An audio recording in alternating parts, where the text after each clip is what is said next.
gonna get this one. Hello, I already know that I have everybody. been. So, hi everybody. My name's Grant Ellis. I'm pretty sure I've adjusted my audio correctly this time. If there's any issues, please let me know. I was having a really hard time clicking on the right icon to bring up my audio mixer on the screen. We're excited here to participate in our Invisible Sun narrative, Grammar of the Dark. This channel, Tales from the Grim, is run, managed, and curated by the wonderful Grimjack below us, unless he has rebranded his name to, I don't know, Slim Grim, Jim Grim. Nailed it. Cat's out of the bag now, Grant. I'm very excited to be here. Invisible Sun is a surreal role-playing game where you explore aspects of surrealism, secrets, and what it means to be human. Each character walks the path of suns, which I will show to you briefly, going all the way from creation through illusions, dreams, life, lies, death, destruction, and rebirth. Each sun has a color associated with it, and our characters are powerful magic users, known as Vizsla. So why don't we get to know our players and characters a little better? So let's talk to Lindy. I'm Lindy, and I am playing Lobelia, however you prefer to say it. And she is a stoneheart maker, an eremitic stoneheart maker who converses with everything. And she is making some new friends. She's very particular about things. She also has a new roommate / servant type figure. He's pretty great. What's his name? Love him. But Tali has yet to fully endear himself to Lobelia. And Notice me, senpai. Notice me. basically, and she is working on crafting herself the perfect man. So Aren't we all? That's what she does. Well, New Year's revolution. Perfect myself. Perfection. But she must build it. Gotta get that unbroken heart. Perfect heart. Soul. It's fine. Nothing creepy about my murder boots at all. That will bring us to the second player, which will be on the right of your screen. Playing Lucy Girl, it's the Great Charlie. And there was a store in National Harbor, I think it was called Charming Charlie. And I was like, I just took a picture, I was like, she really is. Hi, Charlie. Hi. So yeah, I'm playing Lucy Girl, who I think last session it dawned on me anyway, that she is basically a mediocre Mary Poppins. She's looking for the joy in the simple things around her, and bringing magic out of nothing. I would love... Mediocre Mary Poppins should be played by Travis from WebDM, and he should just be like, I'm mostly mediocre in every way, like the hat and the outfit, and just kind of lurch in. Yes! So yeah, Lucy likes light and color and has a pet snail that does impressionistic paintings on her walls, and she has an umbrella that rains light, which is magical and apparently very good for defending you from monsters. I had no idea, but as proved last session, it gives you courage. Doesn't it, Robin? It sure does. Courage. King of the jungle. Yeah. If I was king of the forest. Now, speaking of the king of the forest, hi Greg, how are you? Right. I'm doing well. I love playing in this crazy, mixed up Alice in Wonderland, careful it's bat country type of place that we are stuck in.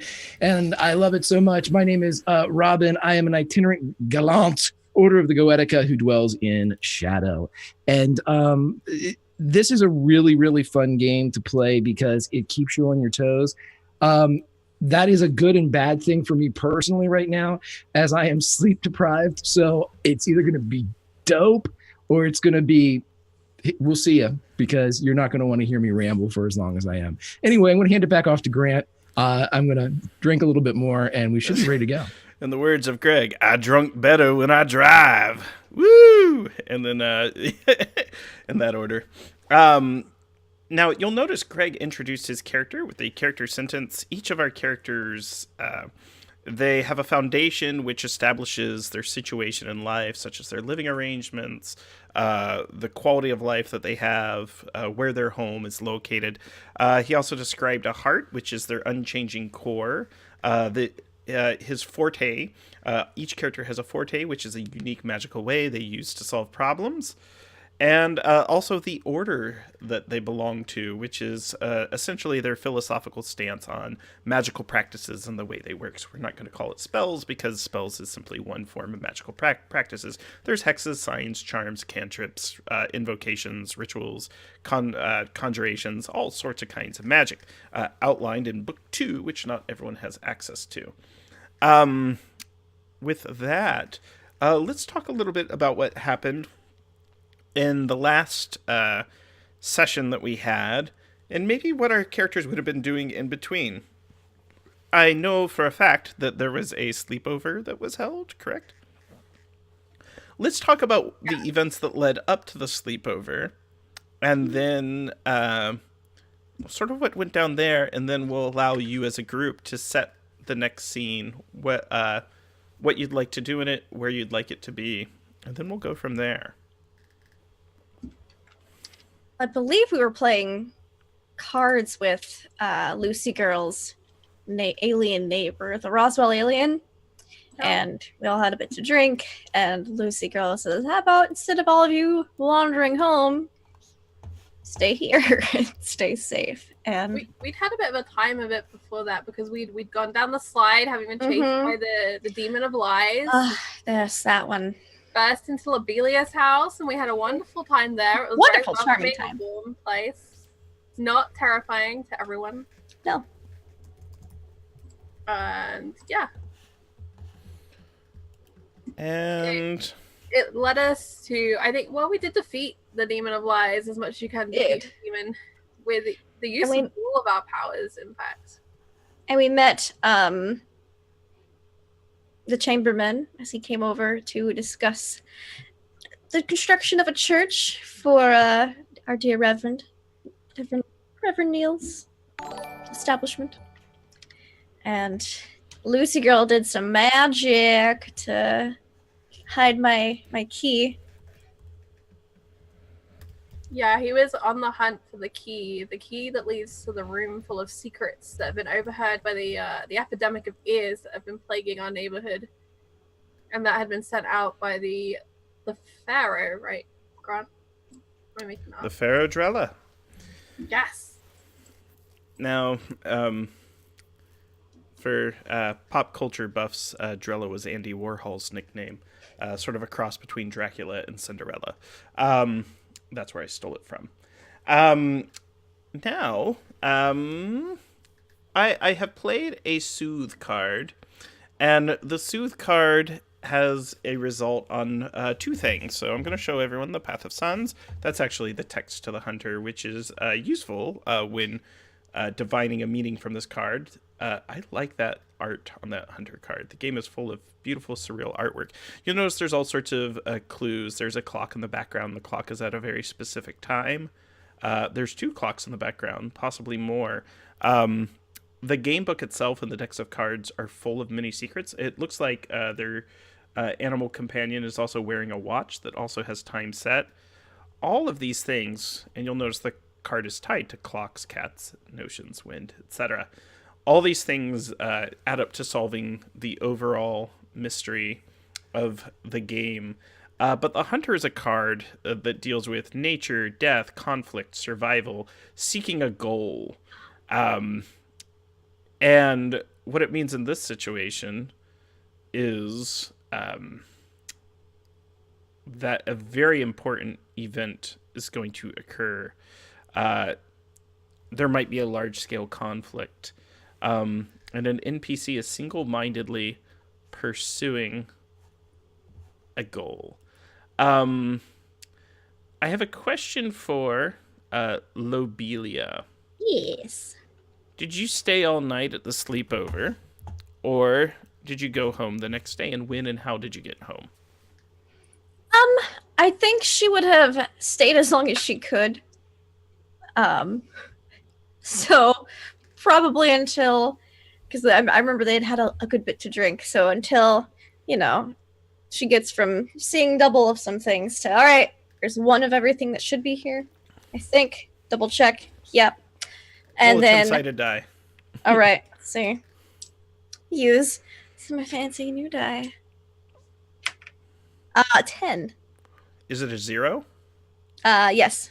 So it goes from 0 to 9. Oh, that's right. So it's a 0. You managed to stay sober the entire night. You outdrank everyone, and anytime you thought your eyes were seeing double, it's because there were two people that were actually identical. Every now and then this happens with Vizsla and parties, etc. This is just life imitating art. This is really just... We were just talking about this. So in that case, then Lobelia would have stayed until Lucy Girl probably passed out, tucked a blanket in around Lucy Girl on the couch, like, perfectly, like for the optimum amount of warmth versus, comfort and sleep, and then would have left and probably walked home. Lucy Girl, roll a 10-sided die. Oh. I had my dagger die. Where have they gone? Oh, they have. Sorry, I'm panicking now. Sudden panic just washed over me. Got to roll a dice. Packs unplugged. Nice. That's a 10-sided dice. That is a 4.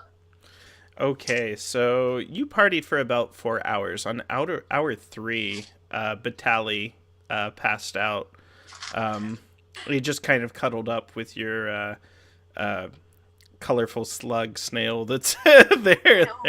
Yes, snail the shell, and just kind of and then just kind of that's a little noise, and they just kind of adorably found a little spot. So the question is, after tucking in Lucy Girl, Lobelia, did you travel home? Did you wake up Batali, or did you leave him?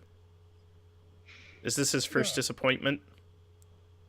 How comfortable does he look with that snail? He looks. It looks as if they were made for each other. Well, if it looks like they were made for each other, then that would be something not out of place. And she would allow it, and she would just leave him there and walk home. Okay. Go walk down the stairs or somewhere. Walk home. Why do I want this to be the world's strongest snail, where he is fallen asleep against the wall and the snail has like caught underneath his shoulder blade and he's like being carried up and down the wall as it's painting, and it just continues along its way. Snail. It is a really Right. Yeah. I hope so, and I hope he's covered in paint too when he wakes up. Just kind of comes home and he's yes, it's like a silhouette, a person's silhouette cut out with like a Van Gogh or something on the inside. I don't know. What he actually looks like is who was the artist that did like all the splatter painting? Pollock. Pollock. Jackson Pollock. Yeah, he looks like a Pollock. Like the snail has just gone across him so many times and just stared. They're what used to be like beautiful images and now just like color blocks. I think Robin did too. He's like, first person to pass out gets Jackson Pollock at this party. Waka, waka, waka. He picked up the snail and just flicked him at him. It's like, But the first time we did it, we picked up the snail and take this, and we flicked it, and he was perfectly painted. Like it hit, his hair was perfectly painted. Everything was perfect, and you're like, my God, it just changes colors like photo negative. Like the first time it's like a Roy Lichtenstein, so they've got like the perfect lines and everything that's shaped like right. It's perfect symmetry. That's great. I love this snail, and I love doing this to Batali. Oh, poor dope. Well, When Lobelia comes home, there's a man waiting at her door. It is the chamberman. Oh. Oh man, it's been so long. She would what time of night is it? Day? It's late. This It's is late. probably about between So Half like past it's nearly 2. early. Oh man. She It's, would be it's not quite that late. There's still some time left. having been sober the entire time. She'll just walk up to her front door and be like, hello, can I help you? Yes. You have something I desire. He sort of towers over you. Oh, well, then perhaps we should come in and discuss potential business arrangements. We shall. I'll Yes. open my house. Oh, he snaps Uh, his fingers and it opens on his own. Most Oh. doors in Fartown know the chamberman. Mm-hmm. Then I'll snap my fingers and tea will start making itself. Ooh. He That's nods. my house.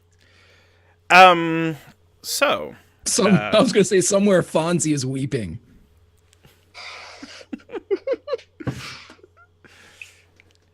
So there's a few things that are going to go on in this scene. Now, we can play this scene on camera or off camera, but I can tell you what the chamberman's goal for the scene is.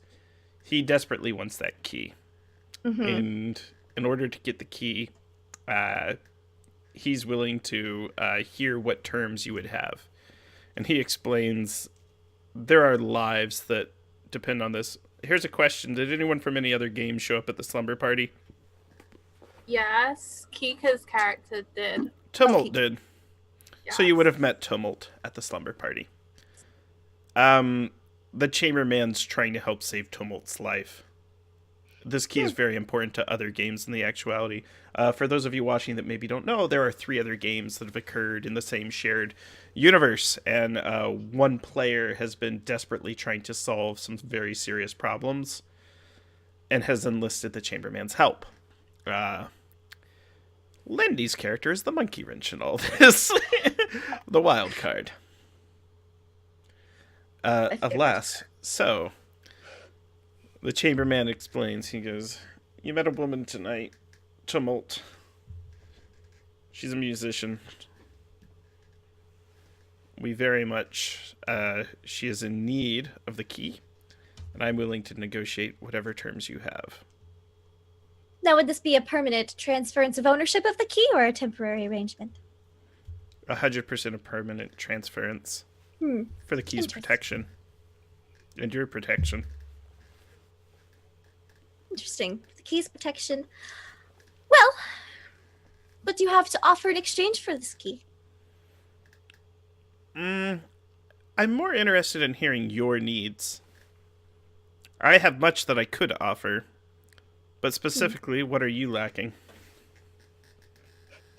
Billy is gonna just kind of pour herself a tea, and with the most nonchalance, as she kind of secretly enjoys seeing people's reactions when she tells them what she needs for her project.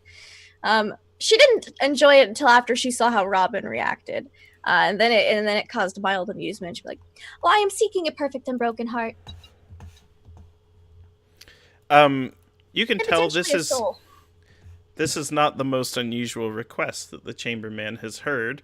And there have been times in his life he's needed a heart more than one occasion. So I have played a Sooth card. I have played the Cat card, which is a companion card. What is Lobelia's heart family, if you don't mind me asking? Her Is there heart an animal it's tied family. to? I have rat. Okay. I believe so, because it's card family, animal family, object. Yeah, so animals, rat, and then mysterious and mirror. Okay. The game narrative shift is an NPC's cleverness gets them into trouble. So the chamberman says, "I can allow you to examine my heart, and very clearly you'll find that it is perfect and unbroken. Perfect without blemish. It cannot be broken. Give me your hand." I'll present my hand. He takes your hand and very gently, he guides your hand into him. It feels as if it's passing through a veil of reality. You kind of find yourself in this beautiful, serene room made of porcelain and glass. And sitting at an altar is sort of this glowing heart that it is. At first, it looks slightly pale, gray outlined, but then you can see very clearly that if you turn your head slightly in a direction that is different than north, south, east, west, left, right, up, down, you'll find that the actuality has other directions that you can travel. And you look at it with new eyes. It is a glimmering golden heart. Perhaps the chamberman was attempting to deceive you at first and offer you a lie, but you clearly see that clean and unbroken one. What do you do? Interesting.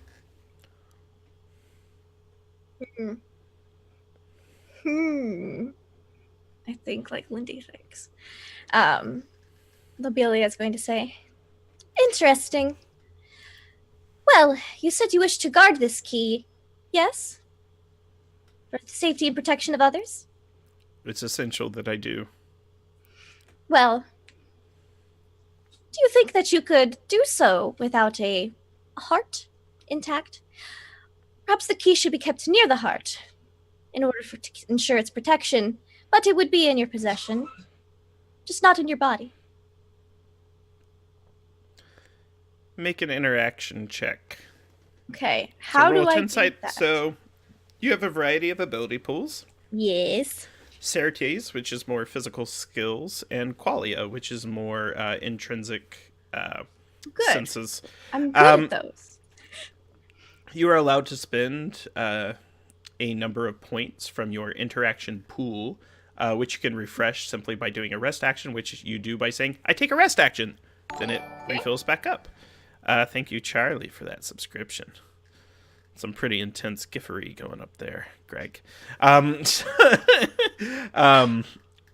then you can add that to the roll. You can also spend an ability point called Sortilege to allow you to roll more than one dice in case one rolls low, and you can roll one high. Your other option is to say, well, I'm using a spell. I'm not not doing this. But that's I'm a up to maker. you.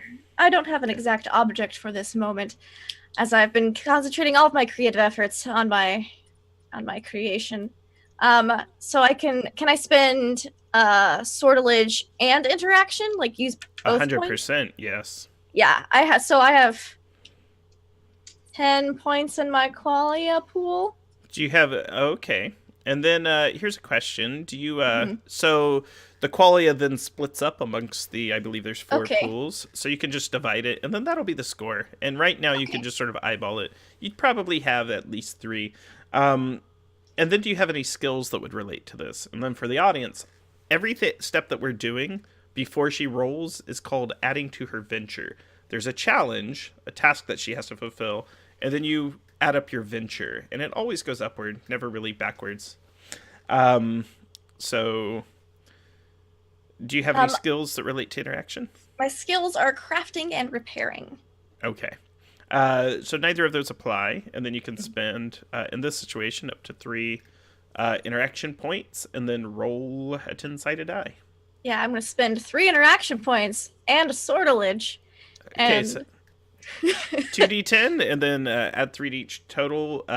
Zeros are zeros, and it goes from 1 to 9. Whew. Well, I rolled double 8s. Ha! So. Crazy 8s. You are persuasive enough that the chamberman who has ruled over Fartown for so long is willing to hear out the rest of your terms. Where would the key be kept? It would be kept directly next to the heart. Inside creation, no one has to know where the key or the heart is. there's some difficulty. I have to use the key, and I have to use it quickly. Well, then we can use the key first. We shall remove the heart, insert it into my creation, and then once the key has been used, it can be stored next to the heart for safety and protection. I have a spare heart, you know. A spare heart. Yeah, you never know when a heart might break. Can't walk around brokenhearted. And simply unacceptable.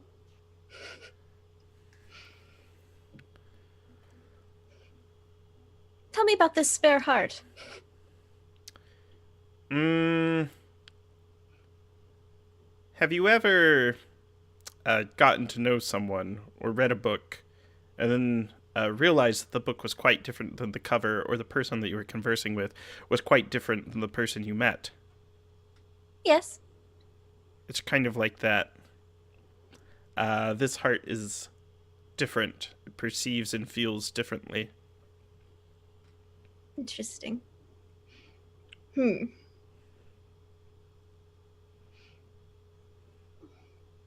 heart I witnessed was perfect.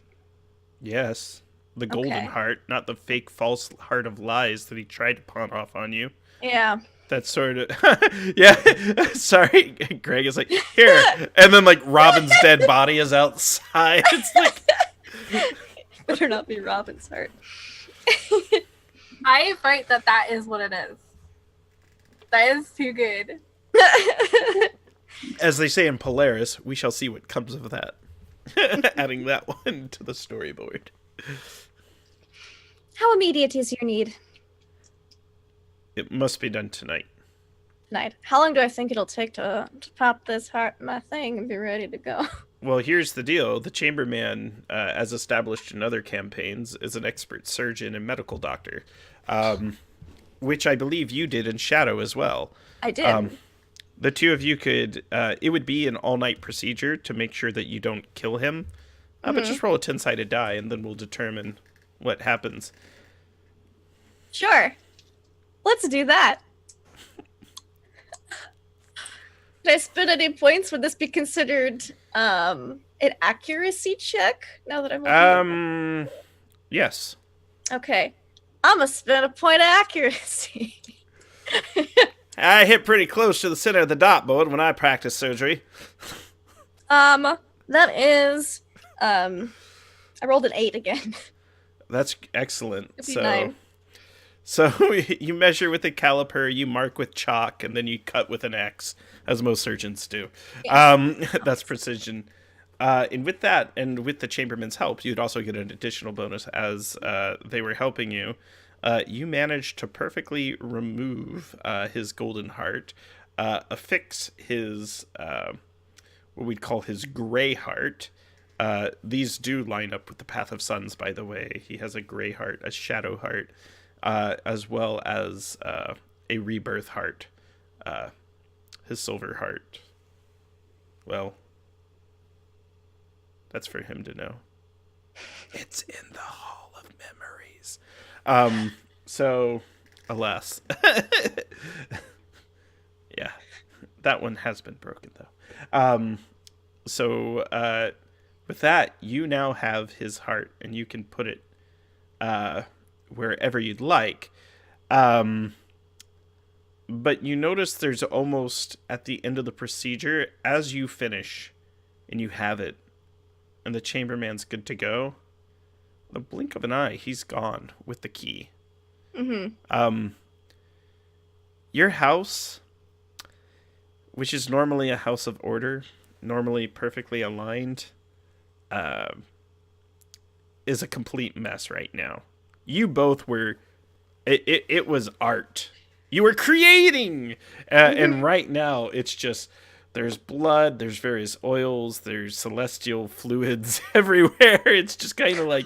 I mean, you laid out tarps, it's true, and then it's like... like there's weird plant life growing from where it performed. It was performed. There's kind of a dim fog that fills your house. But you have that heart. And with that, we're going to declare that a on-camera kind of intense side scene. Let's kind of bring it back to the group. Does anyone else need to have a side scene, or do we want to play a scene where the next time the group gets together and how much time passes?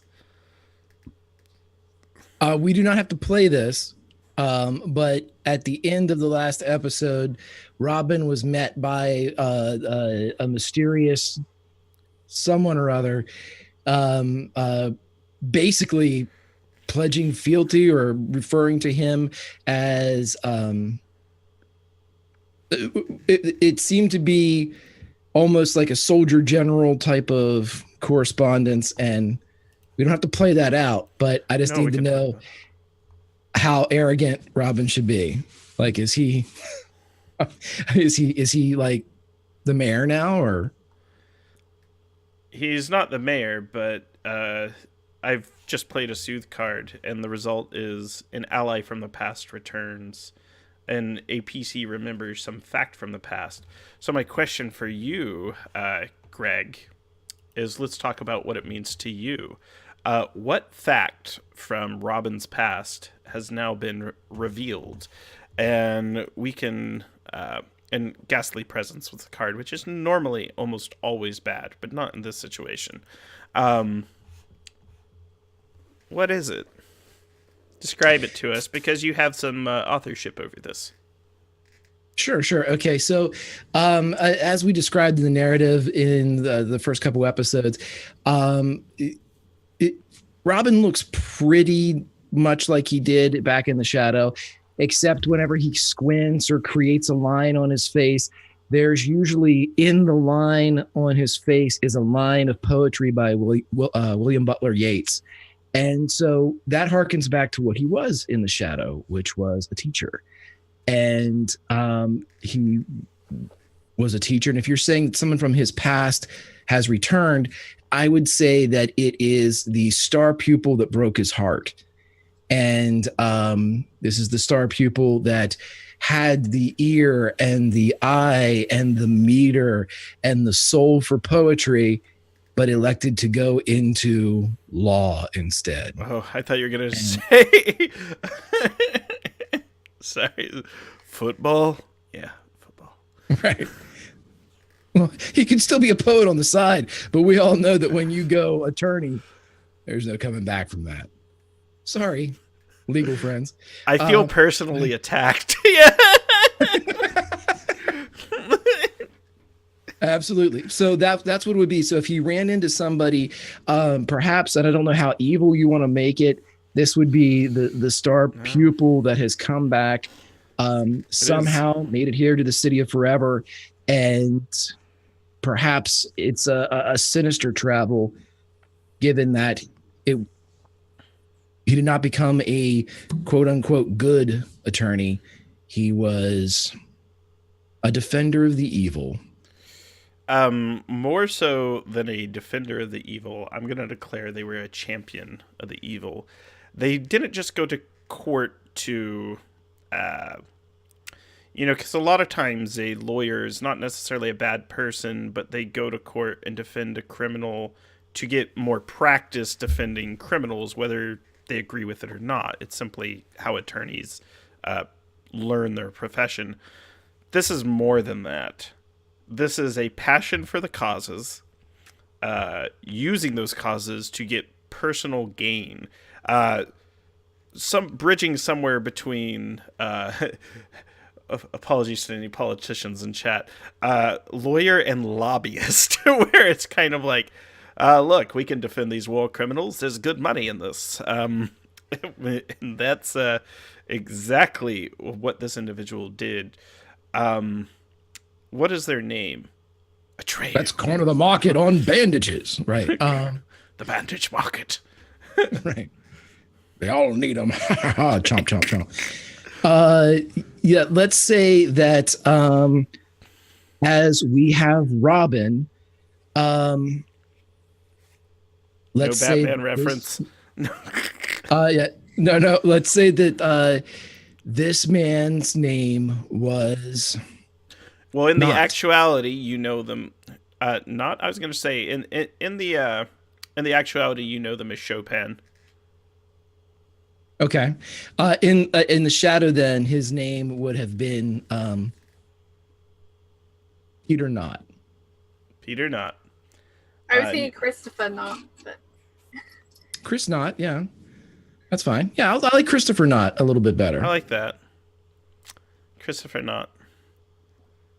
You know them.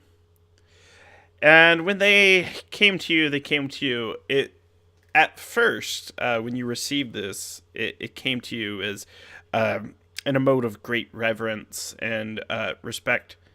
Then you realize it was also sort of said in jest and a little mockingly.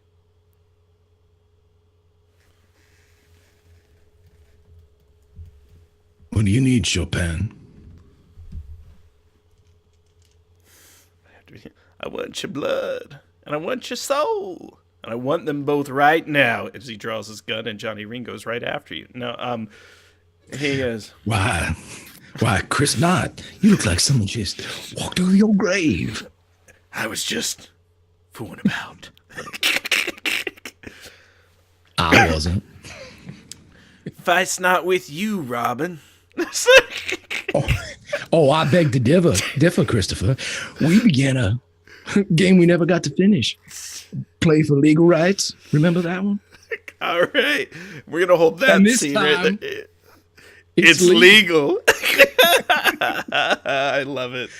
Oh my gosh! Anyone that saw Greg and I at Gen Con, it was just tombstone quotes back and forth the whole time. But what a good movie. I like the idea that they're having this conversation on this street, which shifts a lot, and it's just shifted all around them to be like Yes. that road in Tombstone.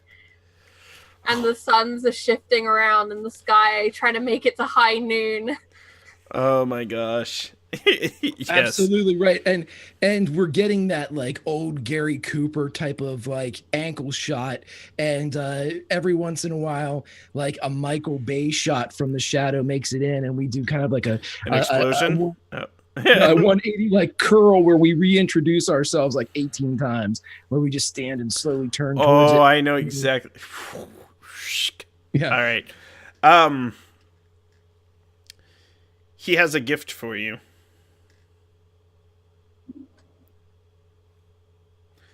And he pulls out what appears to be a small black figurine, and it's shiny, and it is in a familiar shape, and a familiar face is on it. It's Lobelia. And he goes, and a pair. Pulls out another. It's of that boyfriend she's making. Hold on to those. Wow. We want to make sure they don't fall into the wrong hands.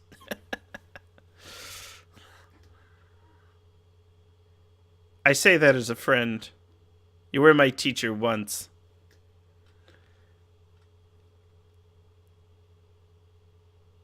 He'll take them, but he's just disappointed.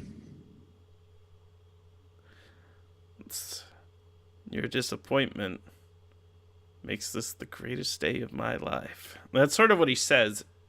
He would rather you be disappointed in him than have you proud. But you can also sense, despite his arrogance, despite his feelings, he's giving these out to you because he knows you are the only person in the actuality across any of the suns, all 9 suns, and the potential 10th one that's on the path that we won't get into, Monty Cook. He's doing this because he fears for himself, and he knows someone is hunting after these. And he hasn't explained how he has acquired them. He's passed them on to you. And with that, as soon as he gives them to you, he turns to walk away, and you see his form split asunder And where it tears, worms, snakes, vermin fall out of the ground and then turn to ash. And you hear boots stomping coming to the area immediately. There's tall figures. They're wearing red coats. They have golden skin, black boots. They're the Thaw. They are the enforcers of Fartown. And when things go awry, they deal with it. What do you do?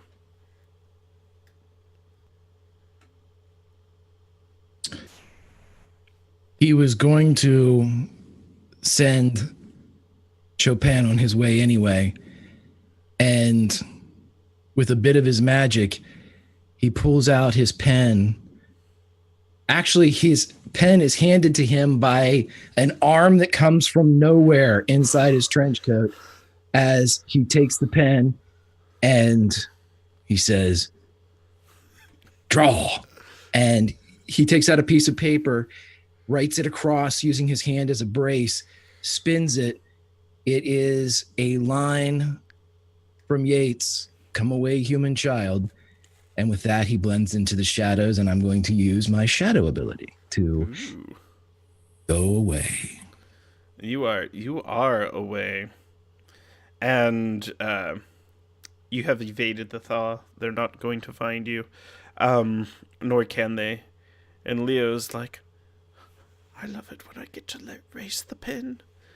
Leo, despite being in love with Lobelia, for the audience, Leo is a half-formed, incomplete, I don't know what to describe him as, companion for Lobelia. I picture like a volleyball with an arm and Prototype. maybe like something to like a kickstand foot or something. Have you seen and Pink Floyd The Wall? He's like the right. pink doll, except just the head, half the torso, and one of the arms. Right. Crazy toys in the attic. I am crazy. Sorry. He's currently living inside of Robin's trench coat. He has fashioned several little swingy things inside. Those swingy things we would call technically would be ropes, but swinging things is the technical term here in the actuality. He also has hammocks that he rests in various locations. And he has secreted away at this point many of Robin's, his pen, his pieces of paper, his various bits of books and poetry. So whenever he asks for it at different heights, whether it be at the ground level of the trench coat, at the hem, or all the way up to the collar, an arm will pop out and hand him what he needs. Fast friends they are. It's essential. It's a symbiotic relationship. Quiet, Leo. Joined at the hip. Literally. I'm curious to know, after the festivities at her apartment, how Lucy Girl's making out. And this can be any time within the next week or the next day. What's next on her agenda? I think Lucy spent a long time blowing out candles the next day. She went all out at the slumber party and lit every candle in her apartment, which was a lot of candles.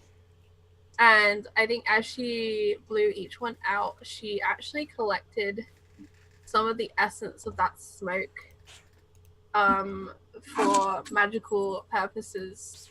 The smell of blown out candles always reminding her of birthdays and celebrations and good feelings. And so she kind of collected that in with each one that she blew out.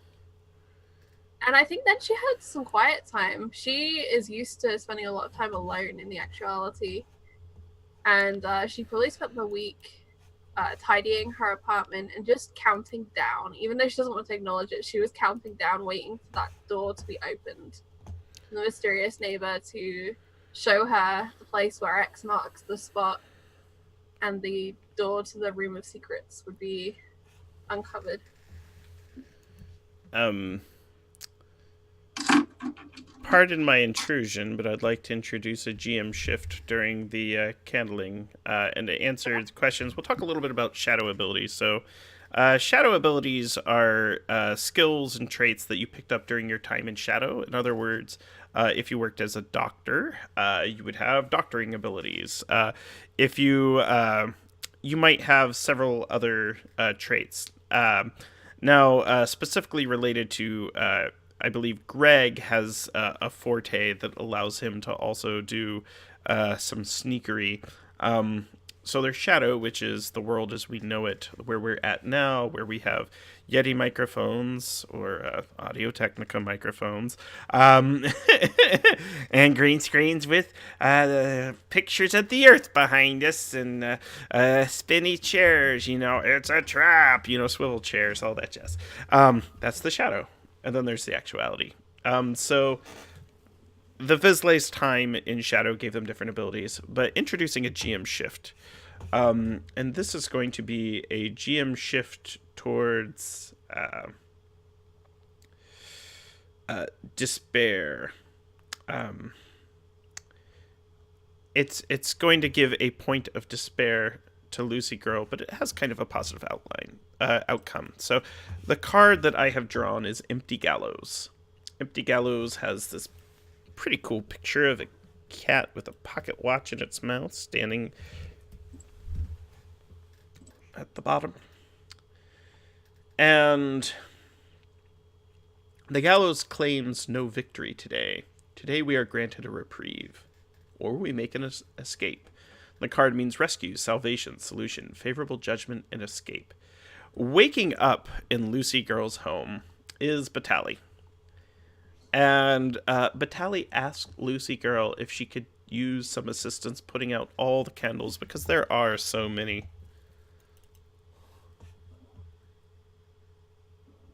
Of course.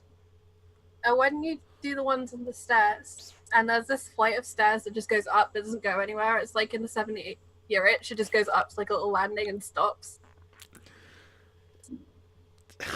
Craig. Sorry, backstage chat. Oh gosh, now I know how Pruitt feels on Tuesday nights. So, you're being assisted by Batali. You can tell you're an empath, correct?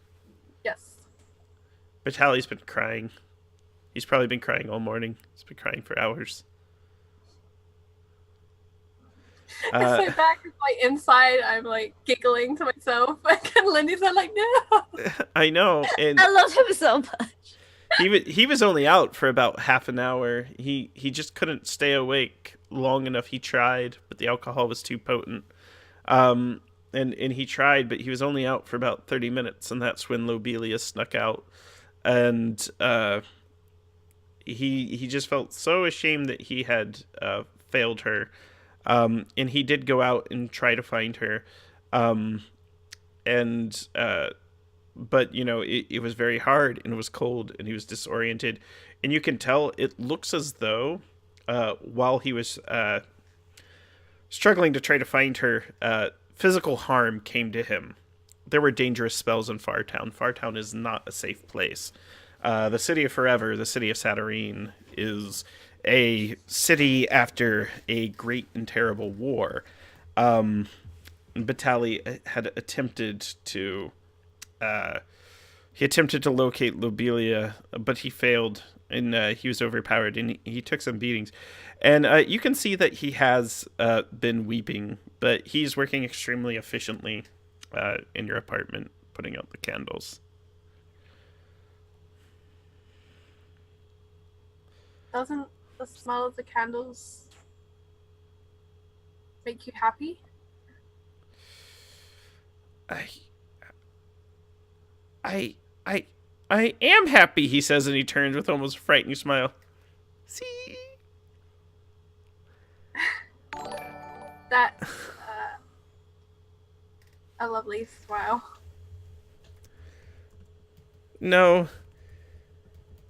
Sorry. Thanks for the donations, Nergobert. I was typing that out. He says it's not, and then he just goes back. He goes, I can't lie to you, Lucy girl.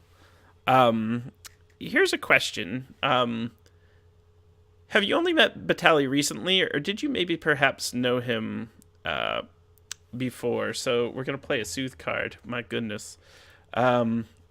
Go ahead while I play the Sooth card. Answer that. Did you ever know him at all, or are you just getting to know him? I think Lucy is only just getting to know him. The day that we were invited to the Pharaoh's house and we met the three Stooges. I think there were like 5 of them, right? There were a few of Yes. them. I'm sorry, 4, Lindy, 4. Technically 3 now. There was Bronson, Bravish, Bastion, and Batali. Yes. I think Bravish is with Lucy Girl, right? He came to kind of stay with her and was couch surfing for a little while. So I think maybe Lucy got to know a little bit about the others through them. Okay. Yes. So he would have told you. Bravish is still unconscious, and Bravish is not particularly useful. He was one of those individuals that partied really hard, said, "I'm gonna go all night and then some," and then face first in the bathtub. Still there now. And then, yeah, so I have played the card Unknowable Truth.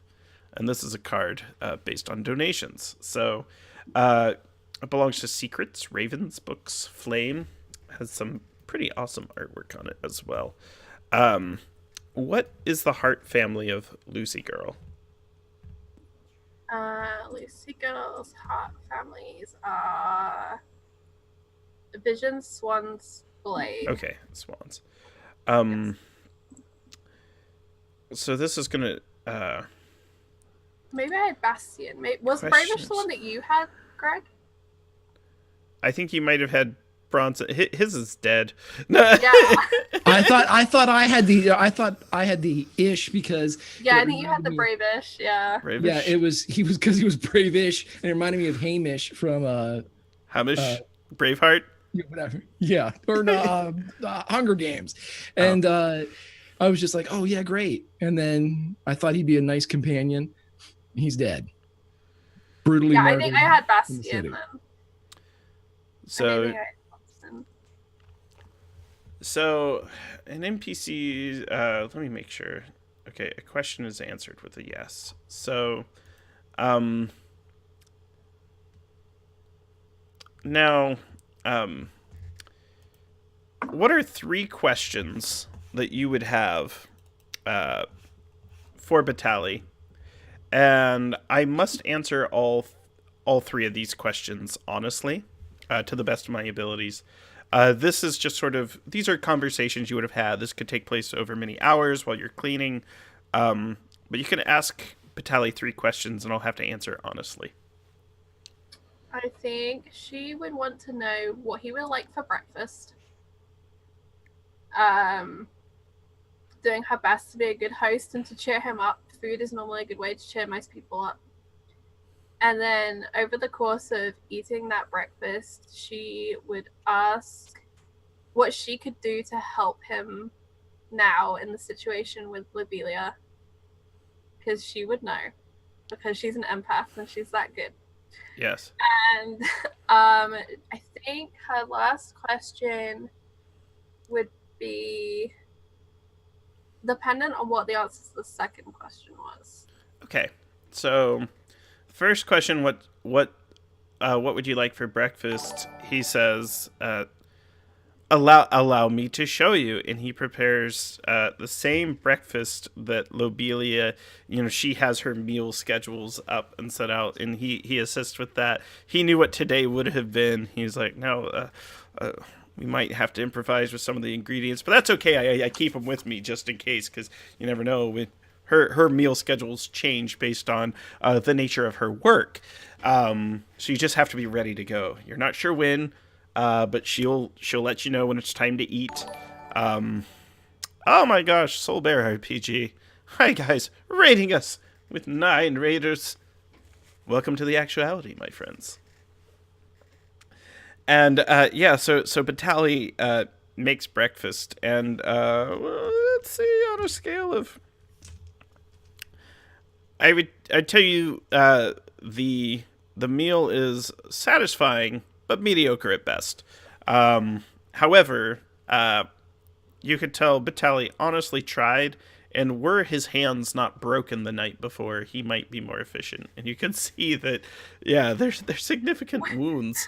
Um, and yeah, he's well. This is the meal that this is very much what I'd like for breakfast.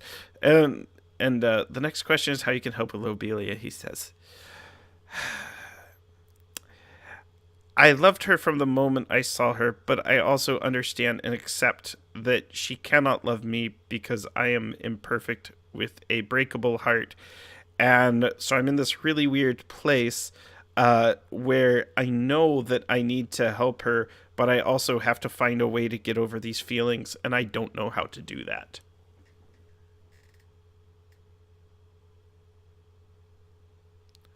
Oh, I'm sorry I unpacked so much on you. That's a lot of emotional labor. I'm sorry. And he like apologizes. It was, but I know you asked, but just sorry. You're just so easy to talk to. That Lucy would lean over and kind of just give him a hug, like a really big hug. And it would be one of those long hugs where it just gets comfy after a while. You're just kind of leaning on each other. And she would be thinking the whole time how she can give this person more confidence in themselves, because that seems to be the thing that's getting in that way. The belief that they have to be perfect to be good enough for someone, that is something that Lucy would be trying to figure out, is how to make this person more confident, because she believes like anyone could love anyone, but you gotta really, embrace who you are first. You can't just, if you walk around declaring you're imperfect and unworthy, then that gets in the way of a lot of things. And I think as she hugs him,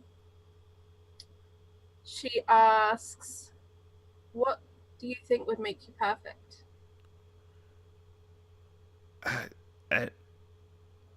I I can't be perfect. I feel being perfect is the antithesis of who and what I am. I am simply me, but I'm the best me that I can be, and I love and accept all these imperfect parts of me.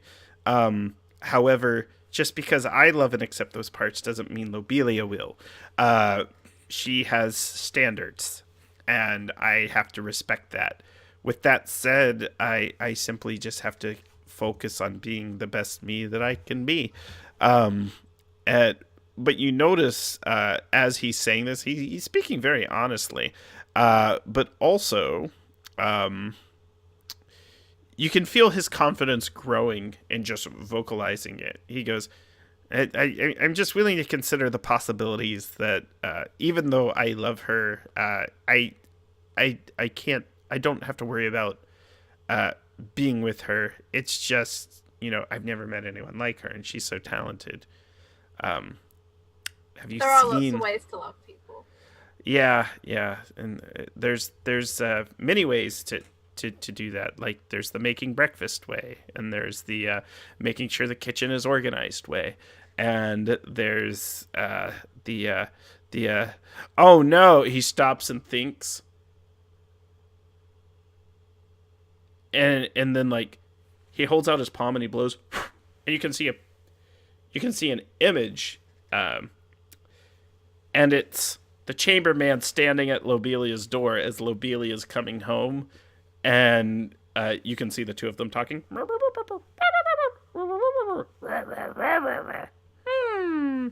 then they go inside. That's the puppet version. And he's like, it's. I set a spell to watch the house while we were away, and no, the chamberman's been there, and with that, you could tell he's a bit off put. As is Lucy.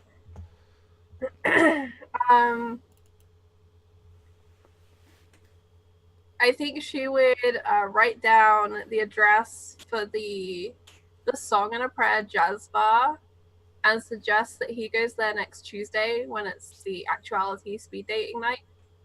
and perhaps he will find some interesting people to spend time with. He asks if you're gonna be there. I just want to make sure I know at least one other person. Sure. We can invite some other people too if you'd like. That would be fantastic. And then he sort of thinks, and then he takes the address. He appreciates it. He helps you finish cleaning up, and then he is on his way to find out what's happened at Lobelia's. So that's this the would change what Lucy does the rest of the week. As soon as he's out the door, she watches him from her like balcony and watches him disappear down the road, and then she immediately like goes inside, rips off the robe she's wearing, changes into clothes, and heads straight downstairs. She's gonna go and find Robin because the Chamberlain has been to Lobelia's house. So now as players, you can decide the next scene, how you want to handle that. If you want to play out any scenes or discussions that happen, by all means, as well as how much time passes. And sort of what have you been working on? I want to steal back the key at the speed dating. I want the Chamberman there. I want us there. I want to go speed dating and steal back the key.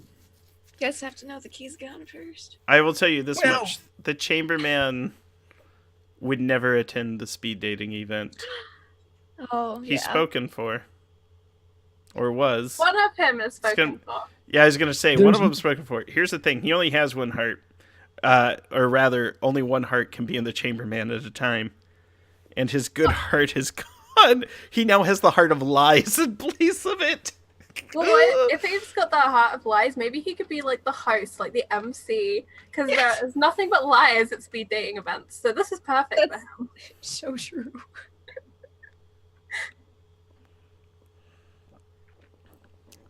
Let me roll a die.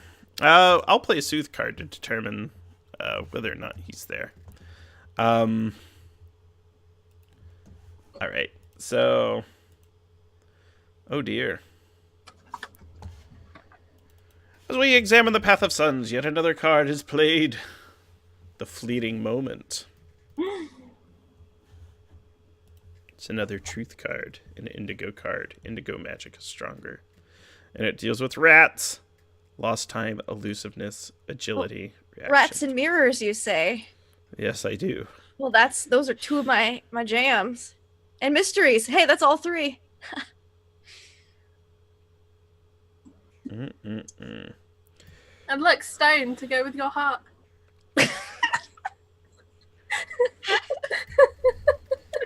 Here's what you do know.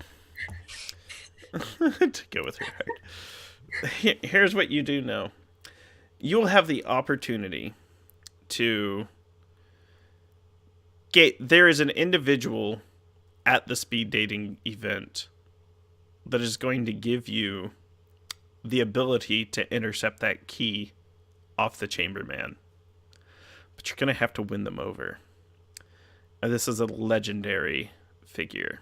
A figure of mythical status. Oh. Can it be like a Cupid cherub? A messenger of the gods who is also a creature of love. It is literally Cupid. Yes.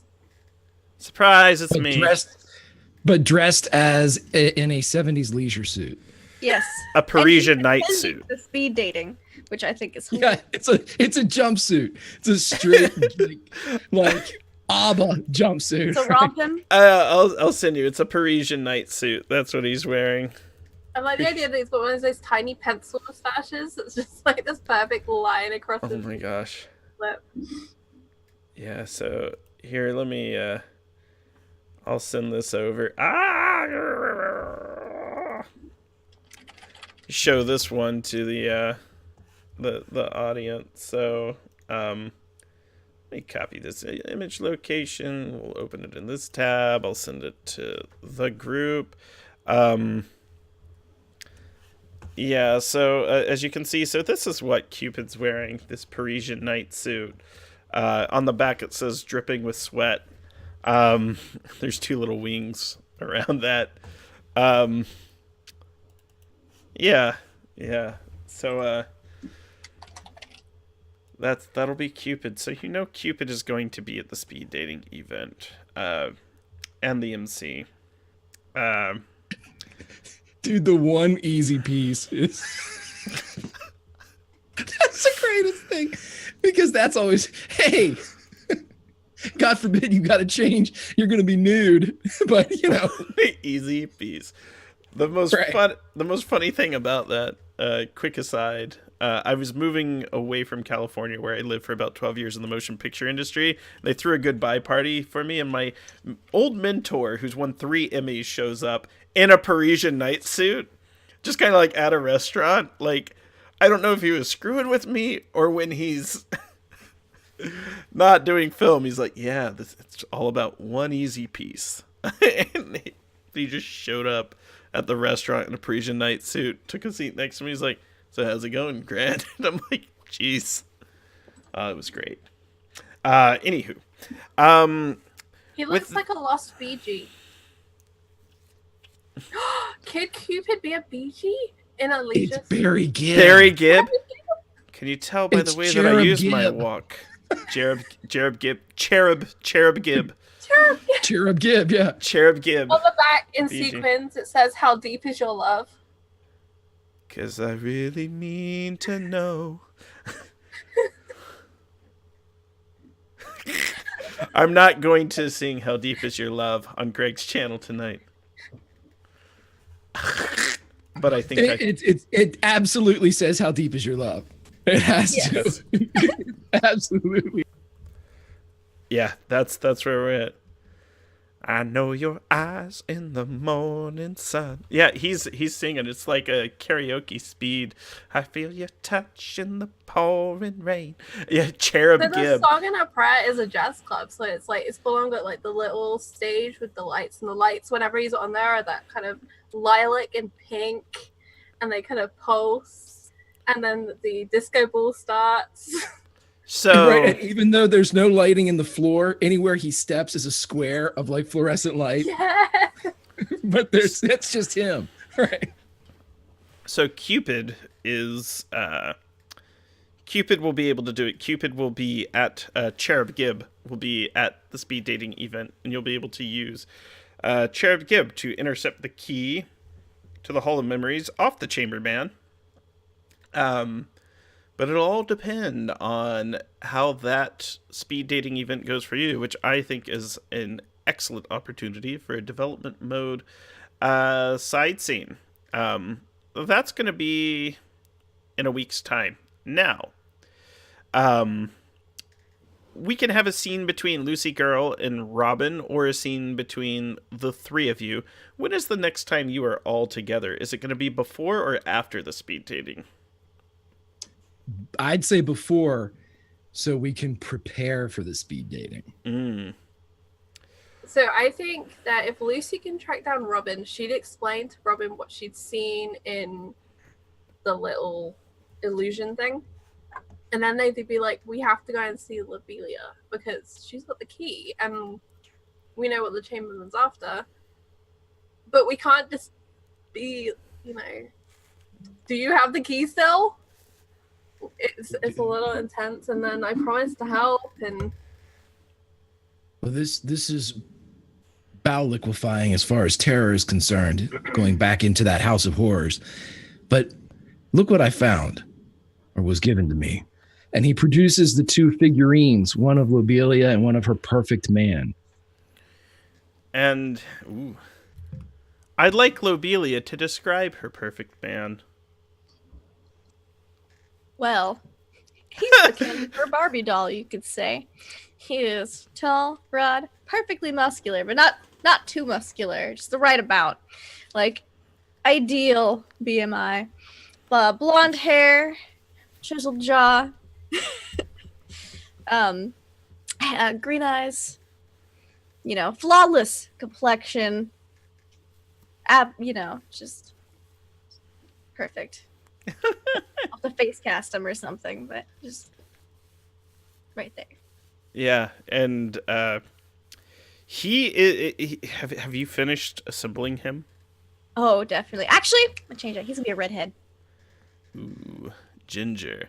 Mhm. And maybe it might even That's be... why he needs a soul. Yes, that's why he needs a soul. So it might even be this. What about red with blonde streaks in it? Like, say, Highlights. David Bowie on the Station to Station album cover. I'll Yes. send it to you. Yeah. You need to send that to me. Yeah. And, yeah. And because of the, So good. I was just going to say, Levi had a suggestion in chat, and I am going to absolutely take it by giving credit.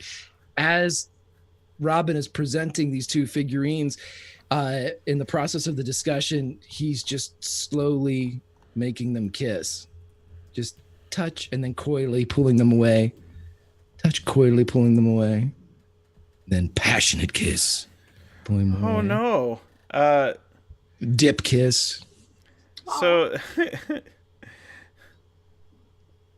Lobelia, have you been playing with your new friend?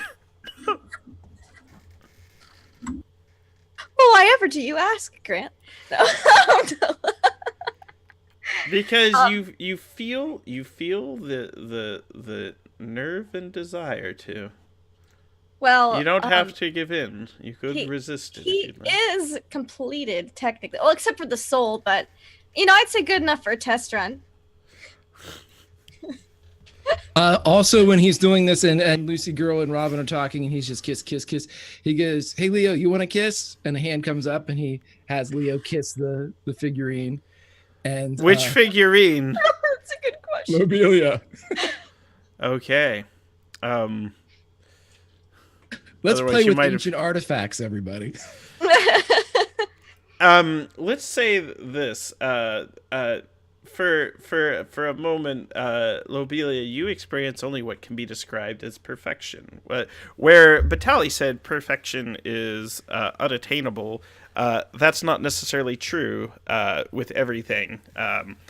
There are levels to this, and however, In the You history sense of the at kiss, one there have been moment- many perfect kisses. But this one beat them all. this one put them all behind. Until it's one of those things. You go from Wesley the Man in Black to more like the albino guarding the pit of despair. Don't even think. And it's not with the doll. You're just kind of walking afterwards, after your test drive. It's kind of like, Gah! And like you just get this horrible feeling. Leo's like hands like say, "Give that one back to me. I'd very much like to hold it." And like very awkwardly, he is not allowed. So with that, this is a good place to end tonight's session. And we can begin with the recap, and we can play out a side scene. The way side scenes work is there's no dice rolling or anything like that. The players describe their actions. Sometimes we use text messages or Twitter DMs or a Discord chat. And essentially the Soothe card and the number value on the Soothe card will determine the success. There will be a difficulty, but the tarot card. So with that, we only had 3 players tonight. Kind of a weird, quirky session, but I absolutely loved it. Let's go ahead and first, before we do our outros, talk about how our characters have changed and developed. And I'd like to start with Robin. I think because of the interaction with Chopin that I'm not sure if he's been able to progress, and it would definitely be despair because the thing that I speak to, one of my despair points along the path is the thing that I would speak to. Normally an object would have an immediate dislike of me, but I would like to think, and if it'd be okay with you, Grant, to have that actually be Chopin as he came in, and this was somebody that used to be, one of the platonic loves of Robin's life, this full of hope, this student that could carry on in this type of, poetic tradition, just abandon all of that. And he was faced with that mirror tonight. And I think that would be a definite despair point for him. There was little joy in this path. 100%. You also receive an acumen adjacent to that. So, acumen good for advancing skills. Joy and despair form crux and can be used to advance forte and order. How about Lucy Girl? I think Lucy has had a bad time. She had the despair of not really being able to help yet with Vitali's problems. And I think also kind of a despair that she hasn't been able to protect the key, that somehow like it was out of her line of sight basically for like 24 hours, and the chamberlain knew and he just homed in, and so I think she's definitely worried. Yes, Lindy, not even 24 hours, like 4 hours. But I think there's a touch of hope in this crazy plan that she and Robin have come up with to get everyone to go speed dating. It escalated really rapidly from that point, and I think she's secretly actually excited to go speed dating. I think she hadn't thought about it before, but then suddenly everyone was going, and then she was thinking about love, and like, so that emotion is now just going through her, and she's secretly kind of excited about it. Yeah, her little light bulb heart is glowing brightly. Rosy pink warm colors. I know. I'm just waiting for Robin to be speed dating. Meanwhile, like, Leo's talking out the back of his jacket. I'm available too. And they're like, get out of here, Voldemort. It's like, kill it. Oh man. No, I want to do a total like Cyrano where Leo is just incredibly charming, you know, and it's Leo whispering him. Right. Oh my gosh, yeah, and Cyrano de Bergerac is like one of my absolute favorite plays. That if I was born to play a part, not to do my, I am Cyrano de Bergerac to some extent. I love that Leo. Oh my goodness, goodness me. Oh my goodness, and last but not least, Lobelia. I got my heart. Yes, she did. Lindy's heart is breaking for poor Vitali because I love him so much. But Lobelia. The weirdest thing is he is actually perfect for her because he logically knows No, exactly what she wants. I know this. He is the weirdest little weirdo and so perfect for her. I realize this. Lobelia, however, she's gonna have to learn. By the time she learns, it's probably gonna be too late. So that's gonna be real fun times ahead. But definitely super excited that this is the furthest she's ever gotten with this project that she's been working on for so very long. And the heart is what she considered to be the most critical component. It's finally been obtained and installed. It's almost as if all the characters from the Wizards of Oz has all these little components, but Lobelia just took them all for herself. What happened? Well, first they tore my arms off and they threw them over there. Then they tore my legs off and threw them over there. So the thing about the Wizard of Oz is in Lucy Gale's backstory, she actually walked into that movie. Ooh. And that's how she came into the actuality, was through the Wizard of Oz. Oh, I absolutely love it. That's awesome. But I'd say she made significant progress to her Finish a Great Work arc. Yes, she did. You definitely are advancing with 2 points of acumen there. Now you just need to snag yourself a soul. I do. And sew it in. And you better be careful. There are some dark figurines floating about. Someone has their own agenda. They're hunting. Oh, 1,200 bits. Hey! Thank you. That's wonderful. You are my lucky star. I'd like to think that we genuinely have invited all of the players in the actuality. If they want to come speed dating with us, we should figure it out so they can sign up next session. Yes. Or what we yeah, we should record a bunch of one-offs. That'd be great for Patreon too. For those of you that subscribe to the Grand L's Patreon, you can see all the recorded side scenes where I do one-on-one scenes with players. But just doing recorded speed dating scenes between all the Vizsla, it was TK. Thank you for the follow. TK Johnson, who's actually on the D&D Twitch channel right now. TK said, "I like how Invisible Sun turned into this surreal dating sim." Which is really, it's good for that. It's really fun to explore all the different relationships. So with that, let's go ahead to our outros. Let's start with Lobelia herself. Laugh, love, Lindy. Hi, Lobelia is incredibly happy. I'm so sad for Batali, but also happy that Lobelia is happy. It's very weird. But you can find me online thinking about more Invisible Sun. Where I'm going to get a soul. I've been so concerned about this heart. I haven't thought about the next part yet. We'll find out.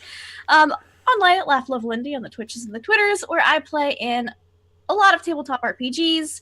On Tuesday nights on my channel, I am doing Mists of Ravenloft, so Old School Ravenloft, bumped up to 5th edition. It's super fun, and we just got character art, which I'm super hyped about. But tomorrow, if you're free in the afternoon, I'm doing a level 21 shot on Capricorn Cross's channel, so that should be super fun. I'll be playing my pirate queen, who Grant has met a couple of times, and I'm real excited about that. Scarlet Setsuko.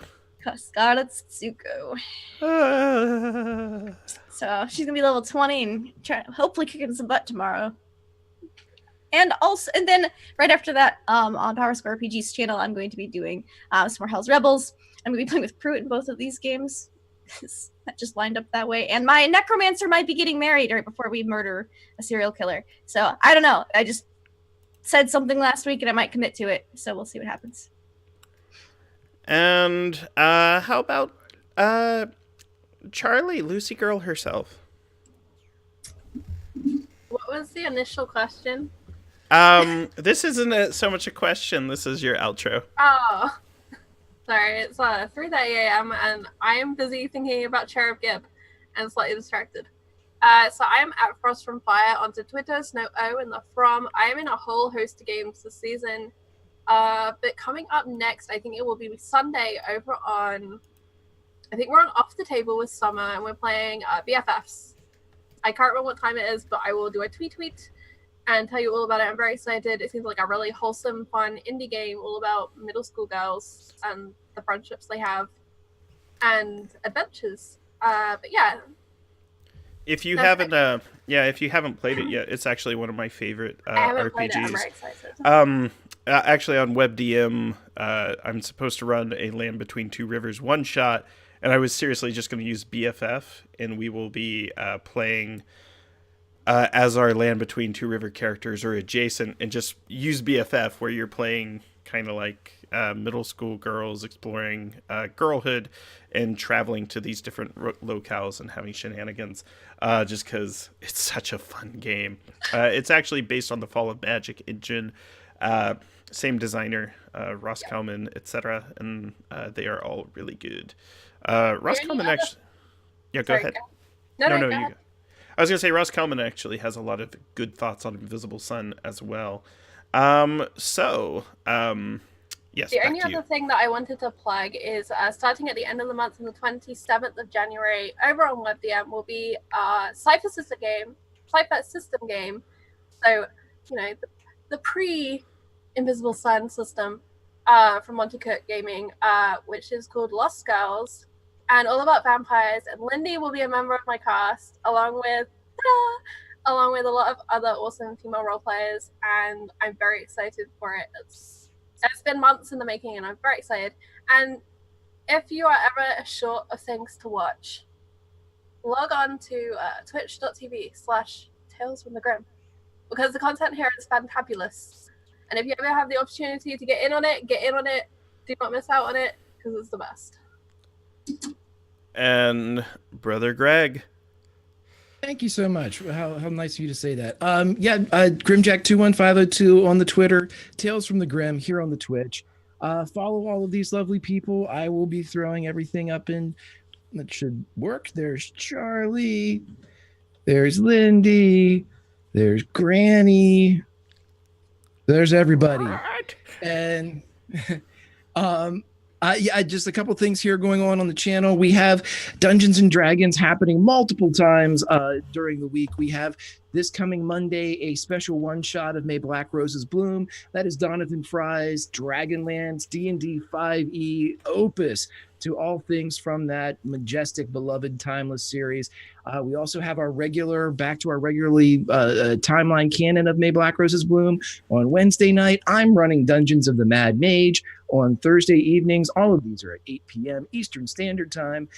Later on this month, we have Highlander, also run by Cypher Systems, if on a winter night.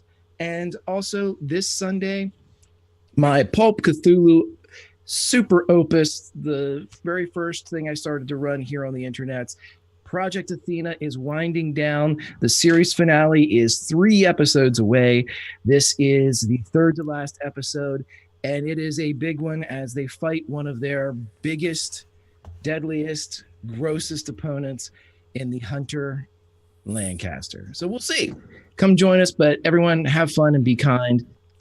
Brother Grant, take us away, my friend. Hey, and if you're interested in my doings on the internet, follow me on Twitter at WisePapaGrant. I'm involved with 9 different actual play series across 7 different Twitch channels. I'm a producer on WebDM's Twitch. I run the show here on Fridays. Tomorrow, I'm premiering Unrestful Hearts in the Garden of Glory, which is an original game system that I designed myself on Encounter Roleplay, where the first half of the game there is no game master. You use consent-based storytelling games such as Polaris, The King is Dead, Mobile Frame Zero Firebrands, the same style of game where you don't need a game master. And then through that process, you generate the second half of the game, which is a procedurally generated Cypher System style of adventure where I join in as the game master because the scenes that are had between these brave knights generate friction and despair in the land, which then allow us to go off adventuring. And in the same vein as Pendragon, 1 session equals 1 year of time. So we're doing a 16-year period of civil strife on Encounter Roleplay, where each session represents 1 year. Well, that's about it for me. Thank you all so much. I think we're going to throw a raid to... Who do we want to raid? Let's see. Tia's up. Meta's up. Scrat's up. Let's go Scrat. Scraticus. All right. So I don't have permission to perform that action. So while Brother Greg performs that, I will throw back to our video. Goodbye.